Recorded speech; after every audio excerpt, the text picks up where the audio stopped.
तो आज हम बात करेंगे भाई जो कल मैच हुआ है आरसीबी वर्सेस जीटी। हालांकि उसमें मैंने जो टीम को चुना था कि जीतेगी वो जीटी थी, बट सच अ डिसअपॉइंटमेंट, इतनी डिसअपॉइंटेड परफॉर्मेंस भाई मैंने उम्मीद नहीं की थी। एंड सबसे ज़्यादा तो ये था कि चलो अगर हारना भी होगा जीटी ने तो पास जाके हार जाएगी, लेकिन 92 रन से जो है वो जीटी हारी।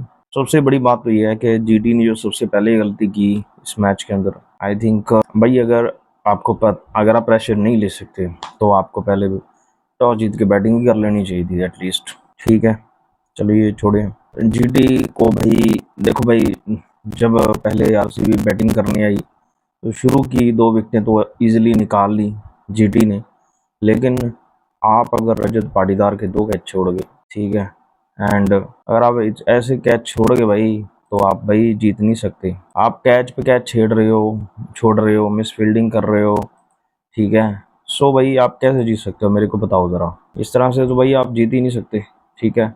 इतनी इस लेवल की गंदी फील्डिंग मैंने जब से मैं आईपीएल देख रहा हूँ, प्लेऑफ्स के अंदर इतनी गंदी फील्डिंग मैंने नहीं देखी। थ्रो हो रहे हैं, ठीक है, एंड भाई ऐसा लग रहा था कि भाई जब अगर कोई भी बॉल हवा में जाएगी तो भाई जीटी जो है कैच छोड़ेगी। एंड इसमें सबसे ज़्यादा जो इजीली कैच था वो था कि भाई रबाडा को कैच पकड़ना चाहिए था। जब आप कोहली की विकेट ले चुके हो, वेंकटेश अय्यर को आउट कर दिया आपने, ठीक है, एंड सो भाई उसके बाद आपने देव पाडिक्कल को आउट कर दिया। तो भाई आपने जब आप पांड्या का कैच छोड़ोगे, पाटीदार का कैच छोड़ोगे, ये इतना महंगा पड़ा। आप सोचो कि अगर 80 रन में यहाँ से हटा दूं पाटीदार के तो आप लगा सकते हो साहब। सो इस मैच के अंदर गलतियों पे गलतियां, इतनी ज़्यादा गलतियां कि मैं क्या कहूँ। चाहे वो राशिद खान के 2 ओवर हों, जब आपको पता है कि शुरू के 2 ओवर उसने अच्छे किए हैं तो भाई उसको अगले 2 ओवर भी करवा दो। ये सिराज है, मैं जब से क्रिकेट देख रहा हूँ ये मेरे को भी पता है कि सिराज लास्ट के ओवर नहीं करा सकता भाई। उसको नई यॉर्कर नहीं मारनी आती। यॉर्कर आपने कभी देखा उसको मारते हुए लगातार? कभी नहीं है। सो प्रसिद्ध कृष्णा, उसने सेकंड लास्ट ओवर अच्छा किया, लेकिन लास्ट ओवर में उसकी भी पिटाई होगी। जेसन होल्डर की ओवर लास्ट में 1-2 ओवर होने चाहिए, रखने चाहिए, ठीक है। राशिद खान के 1 ओवर में जो इतने रन पड़े। सो जो इस मैच के अंदर खिजरोलिया है भाई, खिजरोलिया का जो ओवर है सेकंड, जो उसने 28 रन दिए, उससे मैच टोटली चेंज हो गया। आप वो बॉल जो है बल्ले पे फिर पाटीदार कहने लगी, फिर तो भाई उसने इतना मारा भाई, मैं सच बता रहा हूँ। 254 स्कोर बनवा दिया यार भाई। अगर मतलब बहुत ही बुरी कैप्टनसी की। I don't know Gill sir, आप इतने प्रेशर क्यों ले रहे हो, ठीक है। इतना प्रेशर लेने वाली यार कोई बात ही नहीं है। इस मैच में मैं बात करूंगा, विराट कोहली बहुत अच्छी बैटिंग की है। 25 बॉल्स के अंदर 43 रन, 5 चौके, 1 छक्का, स्ट्राइक रेट 172, वेल डन। लेकिन भाई सच बता रहा हूँ, जिस तरह से रजत पाटीदार खेला है, I think he deserves a place in Indian team, specially T20 के अंदर। कि मैंने इतना बुरी तरह मारा है कि भाई देखो ये बंदा, ये ओनली प्लेयर है जिसने इससे पहले प्लेऑफ्स के अंदर सेंचुरी भी की हैं, एंड आज सेंचुरी होते होते रहेगी। 93 नॉट आउट रहा। स्ट्राइक रेट भाई चेक करो, स्ट्राइक रेट 281, ठीक है। 9 छक्के, 5 चौके, 33 बॉलों के अंदर देखिए, और 8 से 16 ओवरों के बीच जो 95 की जो पार्टनरशिप हुई है ना पाटीदार और करुणाल की, ये बड़ी गेम चेंजिंग हुई। और पाटीदार ने लास्ट के 13 बॉल्स के अंदर 67 रन बनाए। काश जीटी गंदी फील्डिंग ना करती भाई। आपको पंजाब से आपने कुछ नहीं सीखा? पंजाब ने कैच छोड़े, अपना पूरा आईपीएल ही खत्म कर लिया। आप यूजी चहल के हम 8-8 कैच छोड़ रहे हैं, आप हमने तो भाई इतने कैच छोड़े हैं कि मैच जीते जिताए हम हार गए। सिर्फ एक मैच के अंदर जो हमने इतने कैच छोड़े, एक मैच के अंदर, तो हम उस मैच की वजह से आईपीएल से बाहर हो गए। तो आप सोच सकते हो। सो कैच छोड़ना बहुत महंगा पड़ा भाई जीटी को। जीटी गंदी फील्डिंग है, एंड करुणल पांड्या बड़ा प्लेयर। आई थिंक जब से करुणल पांड्या आरसीबी के अंदर आए हैं, लेवल की उन्होंने परफॉर्मेंस दी है। शुरू में लोग कह रहे थे कि भाई इनको इतना 5 करोड़ में क्यों खरीदा है, ये तो 5 करोड़ वाला भी नहीं है प्लेयर। इवन मैं भी उनमें से था जिसको डाउट था करुणल पांड्या का, लेकिन करुणल पांड्या ने भी जस्टिफाई किया है। ये बंदा हर सीजन के अंदर 2-3 मैच हो, 4 मैच हो, जिता के जाता है। और कल भी देखो आप 3 आउट हो गए थे। इस बंदे ने पाटीदार साहब के साथ मिलके पार्टनरशिप की 8 से 16 ओवर के अंदर, ठीक है, 96 रन। सो बहुत ही शानदार परफॉर्मेंस की। 28 बॉल्स के अंदर 43 रन बनाए, 5 चौके, 2 छक्के एंड एक एंड को संभाल के रखा, पाटीदार का साथ दिया। भाई आरसीबी की बॉलिंग, जीटी की बॉलिंग की मैं क्या ही बात करूं भाई। मोहम्मद सिराज सच अ डिसअपॉइंटमेंट। आप इतने एक्सपीरियंस्ड बॉलर हो, आई थिंक अब तो आपको कम से कम यॉर्कर, स्लोअर बाउंसर, तो भाई अगर लास्ट ओवर्स के अंदर आप ऐसी ये वैरायटी नहीं होगी तो आप बैट्समैन को तो पता है कि बंदा ये यॉर्कर डाल नहीं सकता, तो मैं इसको उठा के मारूं। सिद्ध Krishna, I don't know, and he is lucky, unlucky है भाई, ठीक है। प्रसिद्ध कृष्णा की बॉल पे पाटीदार का कैच छूट गया तो वो इतना महंगा पड़ा कि भाई 53 रन बढ़ गए, तो मैं इनको कुछ नहीं कहूँगा। रबाडा का भी लास्ट ओवर्स अच्छा नहीं रहा, 2 विकेटें ज़रूर ली हैं लेकिन 13.5 की इकॉनमी रही। राशिद खान आई थिंक शुरू के 2 ओवर अच्छे कराएं, तो भाई मेरे को समझ नहीं आ रहा गिल ने इनको लास्ट के लिए बचा के क्यों रखा, भाई शुरू में करवा देते खत्म हो जाता।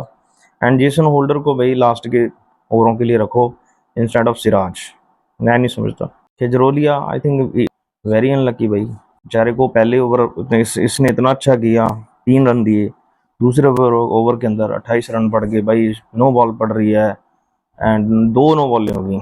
सो इसके अलावा मैं अगर बात करूं जीटी, तो टोटल 254, मैं जीटी की बैटिंग की बात करूं तो स्टार्टिंग से ही लग रहा था गिल के फेस से भाई कि भाई प्रेशर है। तो ओपनिंग जो है 70 रन की हुई एंड उसके बाद जो विकेटें गिरी हैं ना भाई, मैं समझता हूँ कि 66 के ऊपर 6 विकेटें गिर जाना, साई सुदर्शन है बहुत ही अनलगी रहे यार।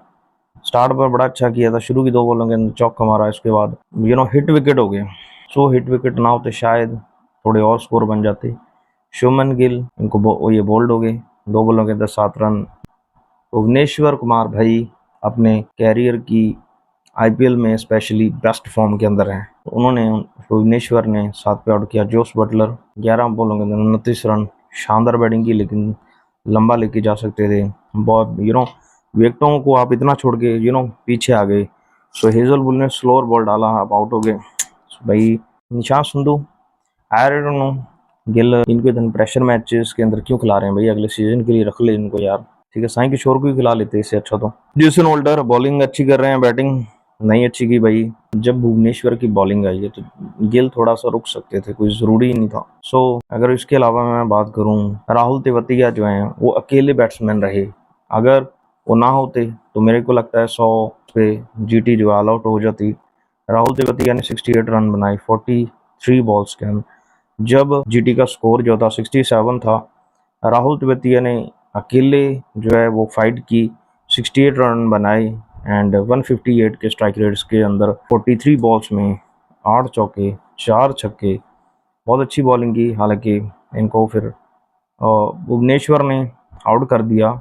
तो तेवतिया ने 9th विकेट के लिए 68 रन की पार्टनरशिप की और इसी वजह से जीटी जो है ना 162 पे चली गई। अदरवाइज जीटी 100 भी ना बना पाती, 100 या 110 भी आउट हो जाती। आरसीबी की बॉलिंग की अंदर बात करूं तो भाई जेकब डफी ने इस मैच के अंदर 3 विकेटें ली एंड टॉप ऑर्डर की विकेटें ली। उसके अलावा हेजलवुड हैं, उन्होंने 1 विकेट ली, ठीक है।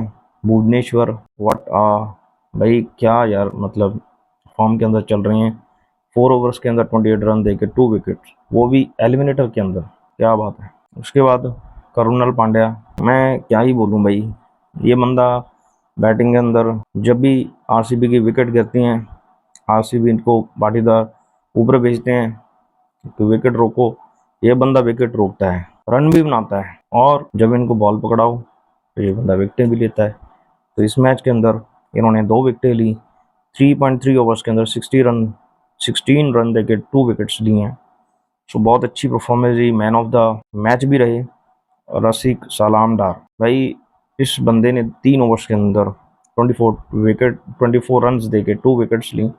ये यंग बंदा है यार, ये अगर भाई सोचो सिराज से अच्छी ये बॉलिंग कर रहा है। सिराज भाई प्लीज भाई, जो टर्निंग पॉइंट है ना, जो 15th 16th ओवर में आरसीबी का स्कोर जो था ना 168 पे 4 था, पाटीदार ने जो 2 ओवर्स के अंदर 48 रन ठोके और राशिद खान के ओवर में 21 रन, उसी से जो है सारा चेंज हो गया और 17 ओवरों के पहुंचने पर 212 रन हो गए।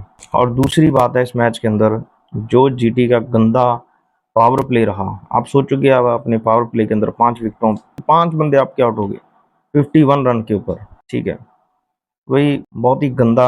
अगर भाई जीटी ने यही परफॉर्म करना था, इससे अच्छा भाई आप क्या बोलूँ मैं, अभी ना ही आते आईपीएल के इसके प्लेऑफ के अंदर, ठीक है, इससे अच्छा कोई और टीम आ जाती भाई। मैं बहुत ज़्यादा डिसअपॉइंटेड हूँ। मुझे इतनी उम्मीद थी जीटी, मेरे को लग रहा था कि एक टीम है जो आरसीबी को हरा सकती है, सबसे टफ टीम लग रही थी मेरे को, वो थी जीटी। उसके अलावा मैं बात करूं गिल, शुभमन गिल, एक बात क्लियर थी इस मैच के अंदर। उसके अलावा मैं बात करूं भाई जीटी की बॉलिंग, जीटी की बॉलिंग टोटली फेलियर रही। और तिब्बतिया जो है इसमें हाईलाइट रहा, ठीक है, इसने 162 पे बना पहुंचा दिया। सो टोटली डिसअपॉइंटमेंट है। And at least winning, at least competitive match तो होना चाहिए था, ये एलिमिनेटर ऐसा नहीं होता भाई।